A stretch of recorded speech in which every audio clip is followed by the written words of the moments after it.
I'm Kimberly Kay with your entertainment report from MidHudsonNews.com. One of three women who escaped from a ramshackle Cleveland home after more than a decade in captivity is about to share her story. Michelle Knight will appear on the Dr. Phil show today and Wednesday in a taped interview.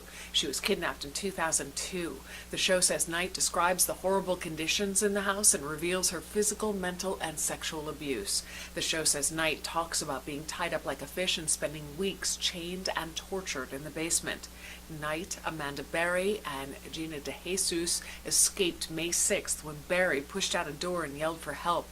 Their kidnapper, Ariel Castro, pleaded guilty and was sentenced to life in prison. He hanged himself September 3rd, just weeks into his sentence. Kate Hudson played an important part in Lea Michele's heel after her boyfriend Corey Monteith died from a mixture of booze and heroin. Michelle tells Elle magazine that when reporters camped out in front of her house, Hudson said she could stay with her. She says she'll never really be able to thank her for what she did. Michelle says she never thought she'd be in this position, but now that she is, she says she chooses to rise above it. She says Monteith would want her to use her grief to help others. You can see Anchorman 2 a couple of days before it's released, if you want to pay for it.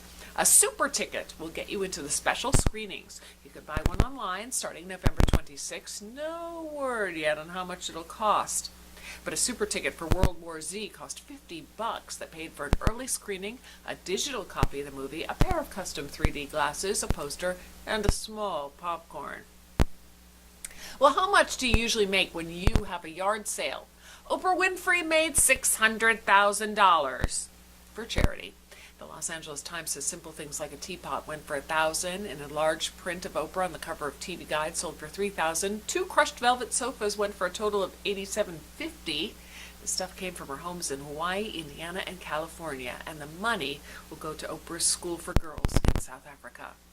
In local entertainment news, it's the Coney Island Rock and Roll Road Show, and it's coming to Kingston. They say we're bringing the boardwalk to your bar, a night packed full of entertainment, Coney Island style, bands, burlesque, and a sideshow. And it's all happening tonight at the Anchor, 744 Broadway in Kingston, starting at 9 p.m. That's your latest entertainment report. For a new update daily, log on to MidHudsonNews.com. I'm Kimberly Kay.